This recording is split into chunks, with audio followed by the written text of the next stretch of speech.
Hello everybody, I'm Stefan. I'm supposed to be actually around, but unfortunately we're in worldwide madness right now, and this is the fallback or the recorded version of my talk, uh, Did Web Development Lose the Right Direction? And hopefully I will be around next time, but let's just kick it off with an online version right now, shall we? All right. Did web development lose the right direction? And before I want to start, what I want to tell you about is where I'm actually coming from. So I'm coming from this tech stack. This is when I did my first web development job, which was more or less 10 years ago. And I did an internship, and the e-commerce shop that I was working on was built with MySQL, Apache, and PHP. And I have to say that when I started already, I was a little bit overwhelmed by this. Because when you have very little programmer experience, even this stack that now might not be the most attractive stack to some people, was very intimidating for me.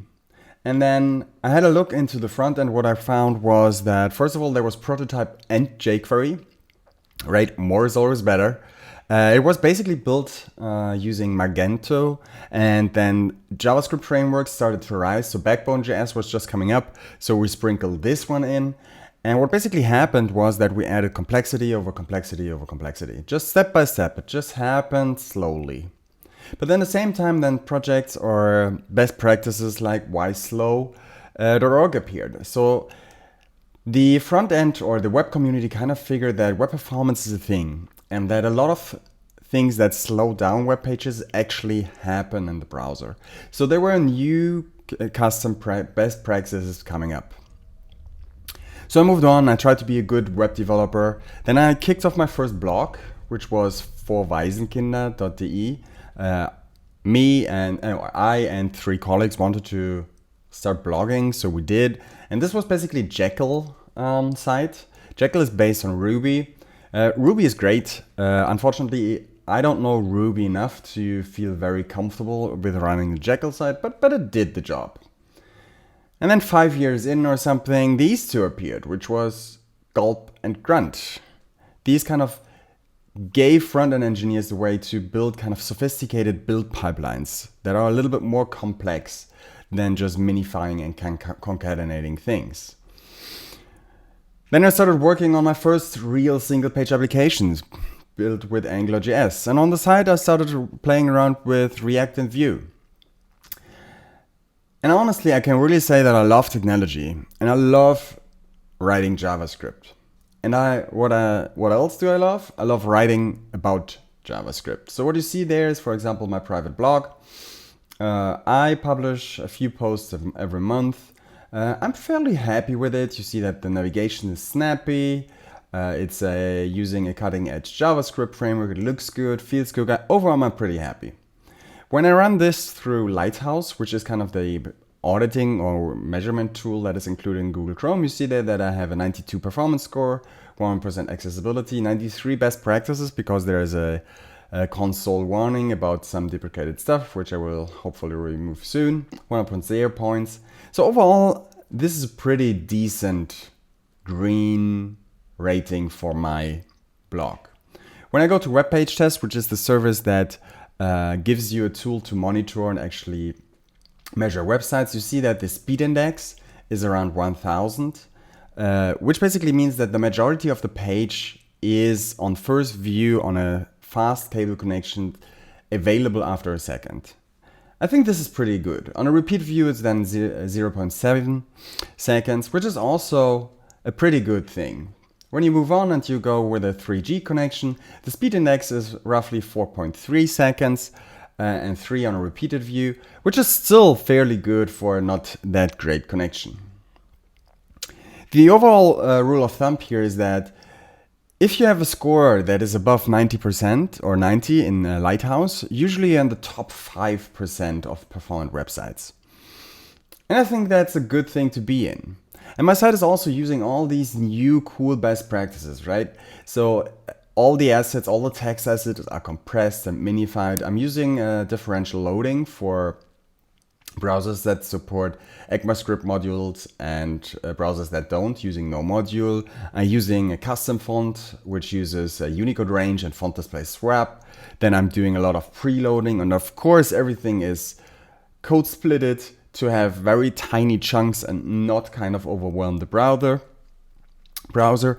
And this is kind of the state that we're in. This is a lot of good best practices, and I do really care about these.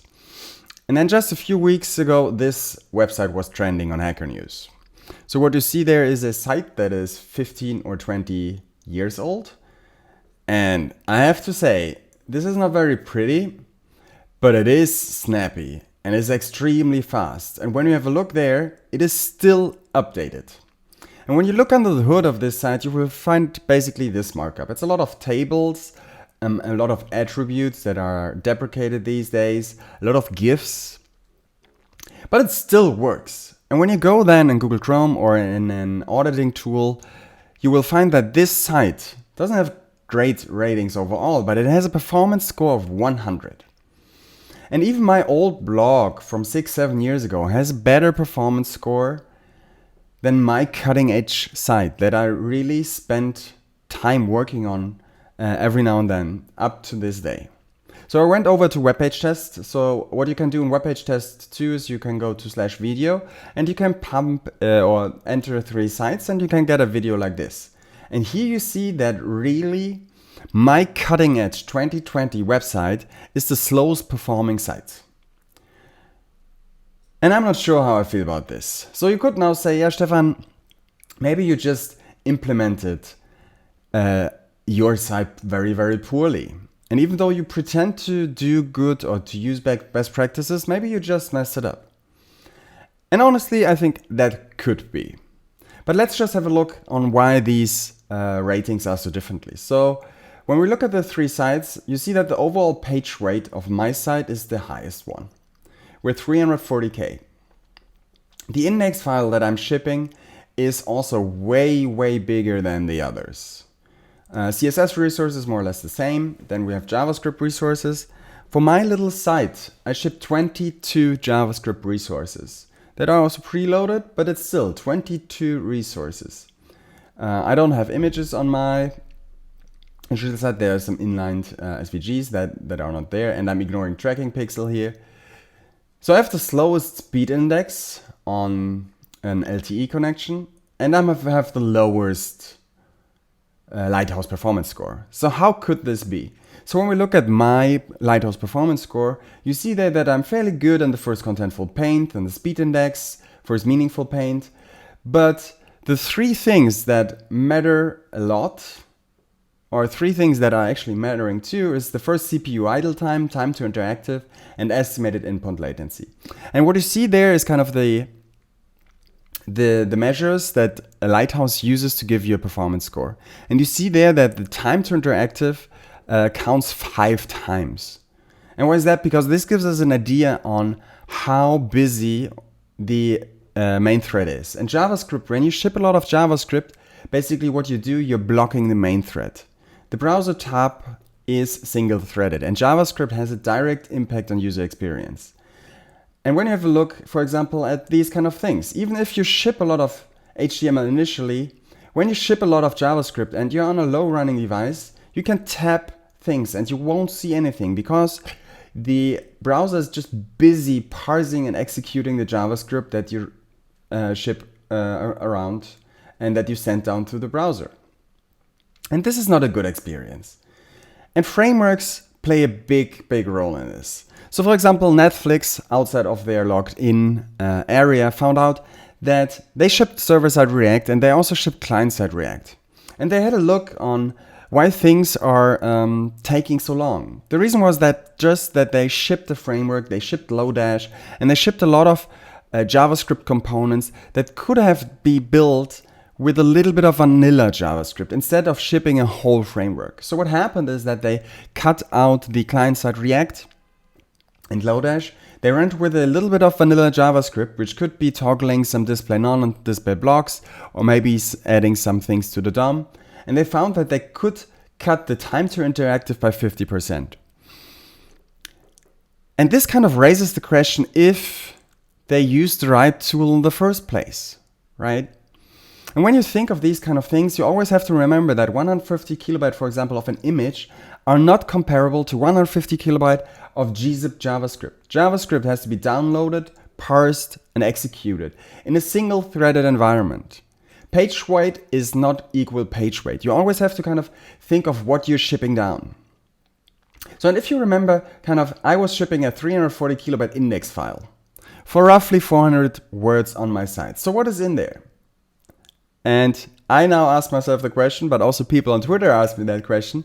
So basically what my response was that I was arguing myself out of this problem of so much HTML or such a heavy index HTML file, but playing buzzword bingo with best practices.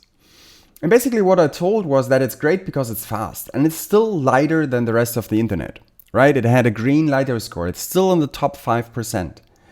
But does that actually mean that it's good? I'm not sure about this anymore.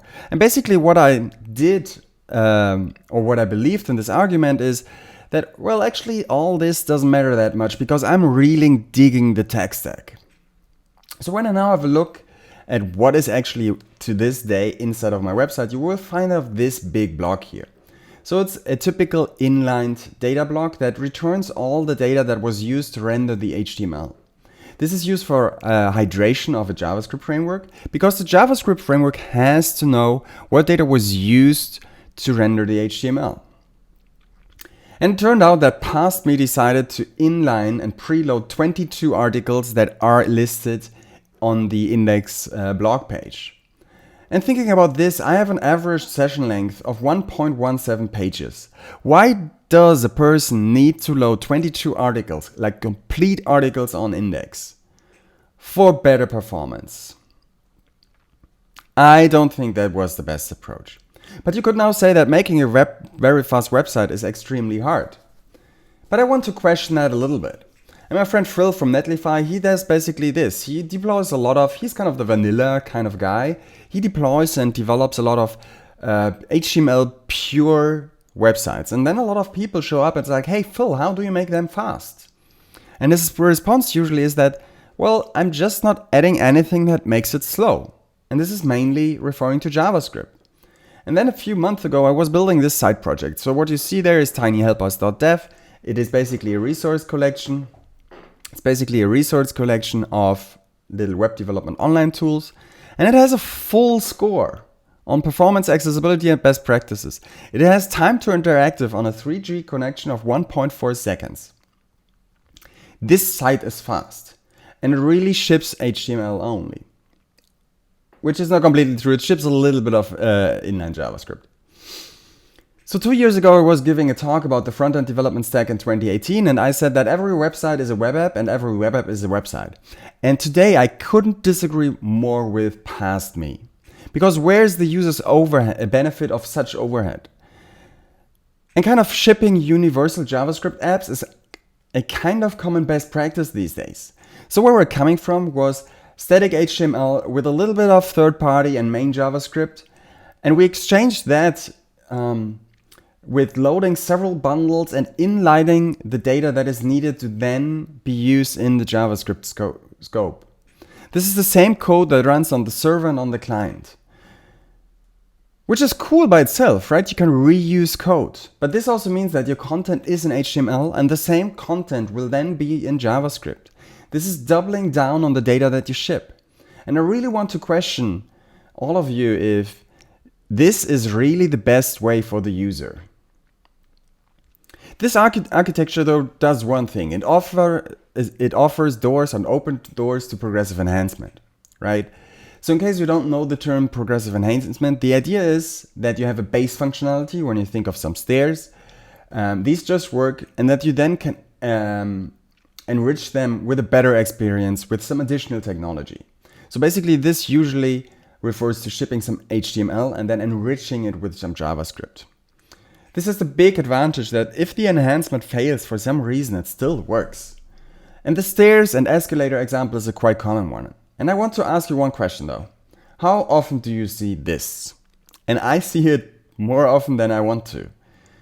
So does progressive enhancement in this context maybe doesn't work that well?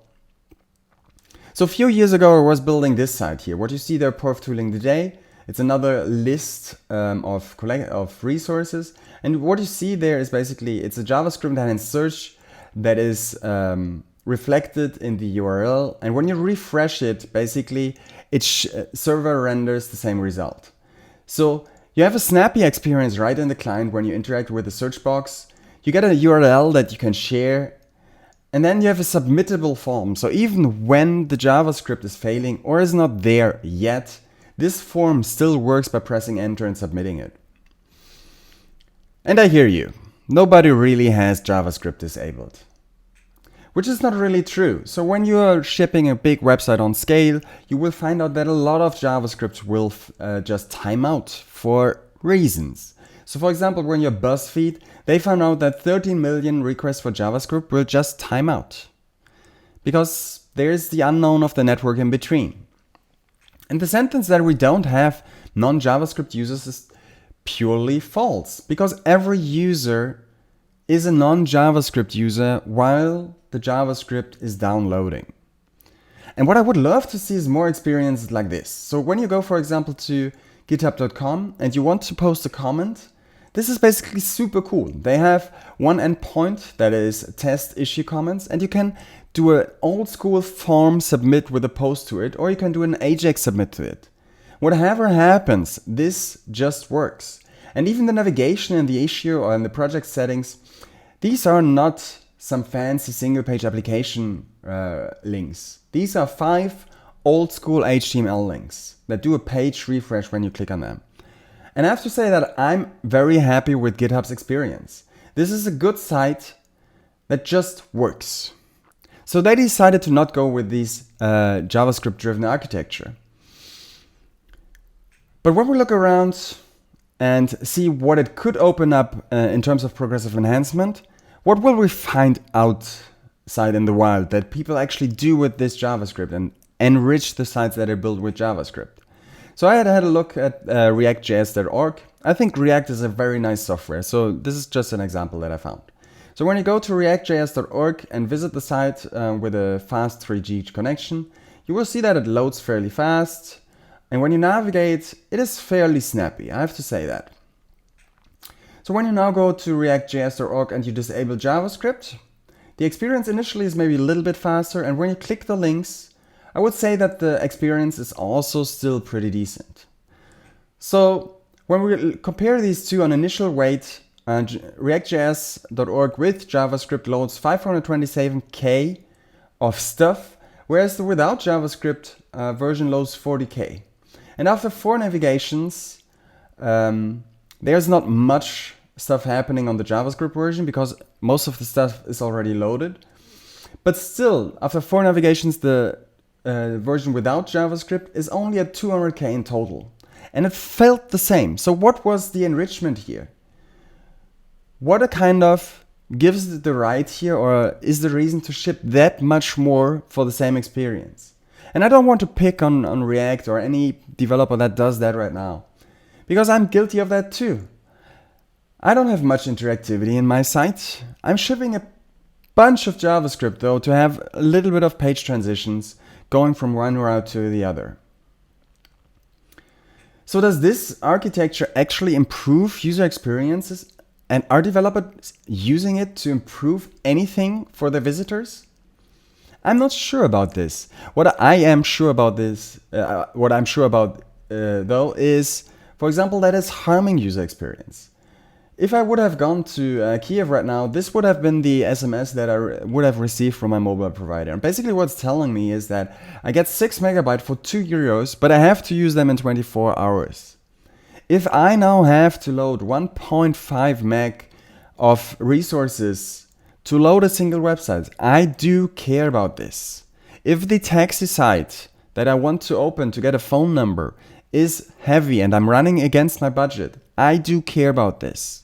So this is definitely harming user experience in certain scenarios for me. And the web is getting heavier and heavier and more bloated and more bloated. And I would be cool with this if this would mean that we ship a better user experience. But I don't think we do. We're just making everything more complicated and we're making everything heavier. Maybe we have to ask ourselves the question that if app frameworks are for apps after all, right? I mean, Facebook is working on React, and Facebook has this massively complex web app, which they have to maintain. There are hundreds of developers working on this. For them, it probably makes sense to have a full-fledged app framework in usage. Or when you, for example, look at Gmail. This is an app that I use every day, and it is heavy, and it's completely JavaScript driven. And I'm okay with this, because this offers a lot of great experience for me. What is cool about the Gmail, though, is that they still have this low resources version available, which only fits 25K, and it just works. It works on a spotty connection, it's fast, it is not as fancy, but it's very, very nice. So when you look around what actually the internet is using, you still find out that 85% of the internet are still running on jQuery.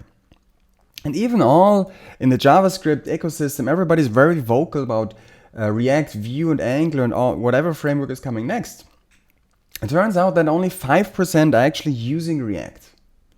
The web is not as cutting edge as it seems. And boring is beautiful, as we've seen in the old school websites from Italy. And boring is fast. So what benefits does client-side routing actually brings? So first of all, you are now allowed to re-implement an accessible navigation, because the browser is actually pretty good at making an accessible navigation. It shows a spinner, people know where to look at for a spinner, if there's assistive technology in place, it knows what's happening when you're visiting a new route. If you're re-implementing this with client-side navigation, first of all, you have to figure out where to place spinners. And more spinners are always better, right? And for assistive technology, then it's actually even harder, because you now have to take care of proper announcements, and that the user knows where he or she is actually where he or she is navigated to after clicking a link. And the folks from Gatsby basically did some excellent research, and the best practice there, what they found out with a lot of manual user testing, is that you should provide a skip link, which you should provide anyways. You should focus this one. And then you should include an area live region, just because you use some client-side navigation. This seems like a lot of work for me to do. And then there's the question if this really offers the benefit of using it at all. When you think of client-side navigations, what a lot of people actually had in mind with JavaScript navigations are beautiful transitions from A to B. Unfortunately, I'm not seeing them or these very often. They are possible though. So what you see there, for example, is a prototype from built by Sarah Dresner. This is built in Vue, and I think that's nice. I think that's very beautiful. I would love to see more things like this. But unfortunately, this is not what we're using client-side navigation for in the first place. And then there's, for example, Ryan Florence, who said that there is a chance that he believes client-side routing on the web is usually not preferred. And he is the co-author of React Router, which is very, very interesting to see. So when we think about JavaScript applications, we always kind of pretend, or we love to think, that we ship tailored experiences. But I want to question that too. Do we really ship tailored experiences to our users? So for me, the test here is then, could your parents deal with this? Because if my parents could enable or disable something, then it is for sure a tailored experience. So right now there's a trend of kind of using a lot of custom media queries like preferred reduced motion. So for me on macOS, how hard is it to enable the accessibility setting of reduced motion? I have to go into system preferences, I have to go into the accessibility settings, and I have to go into the display properties. There I have to set a checkbox. I'm not sure about your parents, but my parents won't find that. This is a very useful setting for people with vestibular disorder though. These are people that get really sick and dizzy when there are movements that they don't expect. This is not only for accessibility needs though. People on low battery probably don't need this JavaScript animation that soaks their battery. And it's also for people with limited time. If I'm on a rush and I know what to do, I don't care about 200 milliseconds of some transition from A to B. I just want to get the job done. And then we have dark interfaces. I still believe that the only people seeing dark interfaces these days are developers, because nobody else knows how to enable this. So on macOS, and I'm going only on macOS here because I'm using macOS, you have to go into general settings and then into the general, so system preferences and then general. I'm not changing that on my computer when I'm going to bed and sit in a dark environment with my MacBook. I'm not going there. On my phone, it's a little bit better. So on the recent Android version, you have at least a top level setting that you have to move there first. At least for me, that was the case, to switch that quickly. So that is a little bit better. But I would still say that it is too hard for users to enable and disable it quickly. This is a very useful setting for people that are sensible to bright screens, for people that are sitting in the dark, or for people with a headache. I think it's still way too hard to enable and disable it for all the operating system browsers or whatever we have in front of us. And then we, for example, have saved data, which is a media query, or you can access it via a header, or you can set it via a header, or you can access it via navigator connection saved data. So on Google Chrome Google Chrome Mobile, you can enable light mode, which is also paired with some additional functionality. You can also enable it in the system preferences. But for example, there's no way to enable light mode on computers, which is surprising, I think. And then when you look what web developers are building there, so you see here twitter.com, and they have a save data mode. But this is not considering the save data header, or is not using users' preferences in the first place. And when you then go on, for example, and you have a look at Shopify, they implemented the usage of saved data, and they ship 13% less page weight when they found the saved data header. And they found out that 20% of Indian and Brazilian requests actually contain this header. This is not the most straightforward setting to enable for maybe a lot of devices, for a lot of devices. So what does that actually mean? That these people really want to have a different experience. Maybe these are people that are on Wi-Fi. These are Wi-Fi connections that pretend to be a good Wi-Fi, but actually are not. Maybe it's people that are tethering with their phone, or people that are unable to afford much data. And then, for example, what is fairly new is that you can actually access how fast your interconnection is using Navigator Connection Effective Type. But what does that actually tell you? So when you're on your mobile phone, this tells you how good the connection is, or how fast the Wi-Fi is. But for example, what if I'm on a fast mobile connection and I'm tethering Wi-Fi for my computer with my phone? Does that mean I want to get the premium experience with all the data that is available? Probably not. The thing is that you cannot know the user's context. Never ever. And it should be very easy for people to adjust. And when I think of my parents can, for example, deal with Firefox Reader mode. This is very straightforward. It is a set of easy controls, and I would love to see this for more things, or making things more available. And when I browse the web, I would like to have more than just the URL bar. I would like to have a lot of toggles everywhere. This could be in the browser world or in the operating system. Right now, I feel a little bit like we're missing the point on a lot of things. If you want to get more of ideas on actually what a tailored web for users means, Kyle Simpson, he is a Getify and is known for the You Don't Know JavaScript series. He gives this excellent talk, which I highly can recommend. So, are we failing to ship a tailored user experience after all? And I'm talking about developers, browser makers, and operating systems. It should be easy to adjust for whatever the user needs in their situation. A great site should just work.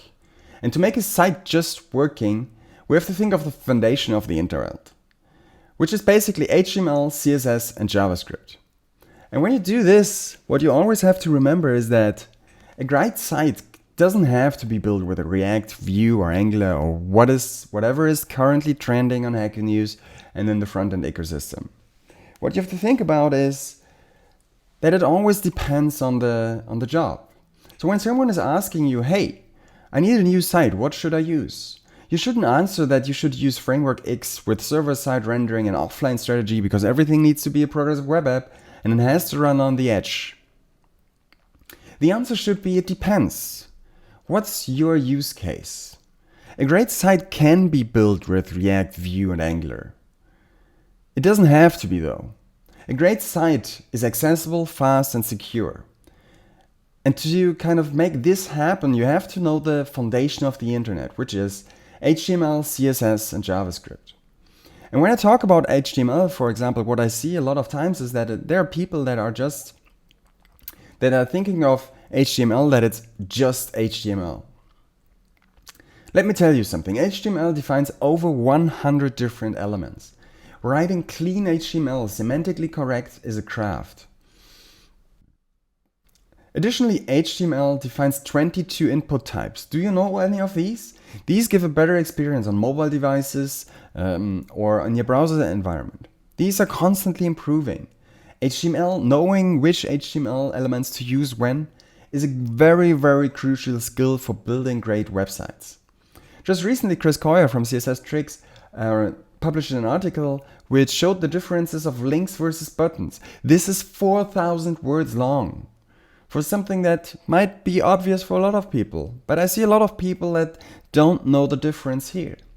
And this kind of markup I see in a lot of single page applications. It's a meaningless div that uses an area landmark role for time buttons. So the person actually meant well, but this is not clean, great HTML. So overall, when you look around what HTML is out there, you have to admit that HTML is not easy. And to build a great website and making it accessible with a good quality standard, you will find out that we're failing all over the place. Low contrast, missing alt text for images, empty links, missing labels, missing document language, empty buttons, all these kind of things that give a baseline of functionality for our users. We are just messing it up all over the place. And when you look at where the errors and mistakes are, you will find out that a lot of common errors are more likely to be present in JavaScript framework-driven sites. And this is nothing against JavaScript frameworks. It totally makes sense, because the more complexity you have to deal with, the less time you have to learn the foundations. If you're dealing with a lot of build pipeline and framework functionality, how can you know all the basics and the foundation? And at the same time, we're shipping sites over sites over sites, and we're not noticing when there's a third party hacked. And we have a lot of thousands of sites that are starting mining cryptocurrency just because we don't care about content, about security. So inside of the web as a foundation, as a platform, for example, we have a solid set of headers that can make it possible to secure our website. So what you see there, for example, is the content security policy header that I ship for my own site. This is basically a white list of domains that assets are allowed to be loaded from. With this, whatever happens, there cannot be a third-party script that starts mining cryptocurrency in my site. So this is a very nice thing to have in secure a site. When you look around though, you will find out that only 6% of the internet are using CSP. And I question myself, why is that? Why are we worrying about technology more than caring about making or building a fast, accessible, and secure web? We're also shipping a lot of third parties and JavaScript files that are actually vulnerable, with known vulnerabilities. 80% of the crawled websites, you will see that there are known vulnerabilities inside of their dependencies. Overall, I feel like the web loses quality. But hey, at least developers get more productive, right? Since we have Node and NPM, it's very easy to pull in pre-made functionality to kind of get up to speed quickly and build and ship great stuff. And also the infrastructure gets nicer, right? So I deployed my first Node.js server with Heroku because I'm not a DevOps person. I could just push and that was it. And today we have Netlify site and serverless functions, for example, get more and more traction these days. So what you see there is what it takes to build an HTTP endpoint that returns hello from a string from a Lambda function. If you need a JavaScript or a JSON API, this is all it takes to build your own JSON API. The options to build great products these days are limitless because you can just bring in third parties that all have generous free plans and can connect all the pieces and build very, very great stuff very quickly. But in the same time, the Hello World example, which was when I started an HTML file with a little bit of CSS, JavaScript, and HTML, also became way, way heavier. And that might be okay. But what happened at the same time is that the complexity grew and grew and grew and grew. And this is something that I have a problem with. So when we now look at, for example, at Tiny Helpers, which was the side project I mentioned 10 minutes ago, to add a new site or a new helper, what you have to do is you have to clone the repository, you have to run npm install, and then you can run an npm script. And the person reached out to me and was like, hey, I love the site, but that he had to download 700 megabytes of Node.js stuff to add 8 lines of JSON is ridiculous when you think of this. And when you look further into the future, if you're doing JavaScript or front-end development for a little bit, you might have considered that already or seen that already. I bet that the person that is maintaining this site just uses a text editor, and that is it. And this will still work in 5 or 10 years. When I look at my site now and I would just leave it as is, and I would like to come back in 5 years and want to edit it, I need a text editor, I need Node.js, I need npm, and most likely I will need these in the current version. I need framework knowledge. And when I come back in 5 years, it could be that it just is broken and I go into dependency hell, that I have to deal with all that complexity that maybe didn't bring a benefit in the first place. People that are working for the industry could have the opinion now that it has never been that easy to build complex apps. And I agree. But does my blog, with a little bit of words and images, does that have to be a complex app with universal JavaScript and isomorphic rendering and all these kind of things? Complexity is king, but what for and where are we going with this trend? So this was the tech stack when I started, and I was already intimidated by that because it felt so much to learn, and then I felt that I didn't know anything. The tech stack today is completely different. You have to know the fundamentals, HTML, CSS, JavaScript, frameworks, the ecosystem, how to host. So what are we doing that for? And where's the benefit for the user here?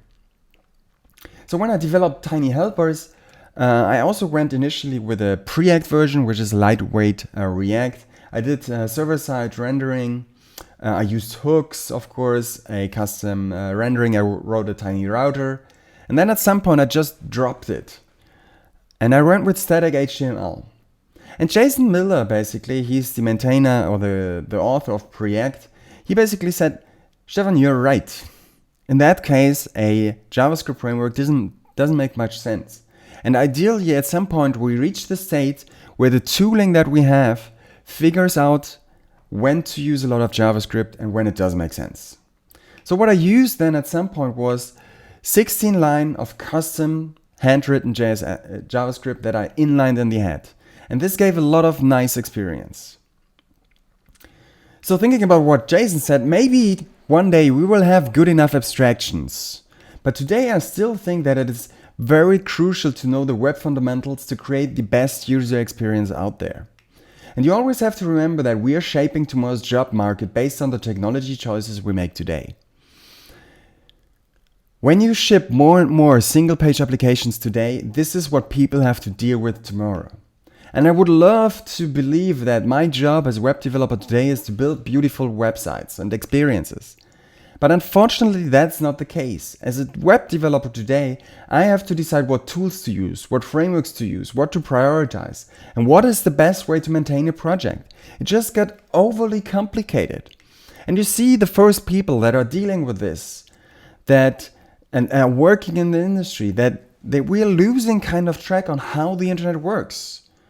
So Chris Coyer just recently tweeted this out, that people working in the industry didn't actually know how to build a website because it's so abstracted away. And when we look at all these big things, how could a beginner or someone who started in this industry 1-2 years ago know about all these things?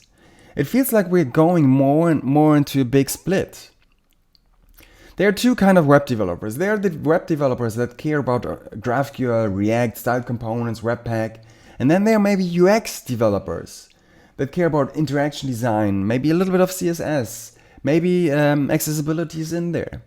But let's just ask me the question. What does the user care about? Does the user care about if you run on GraphQL with Apollo?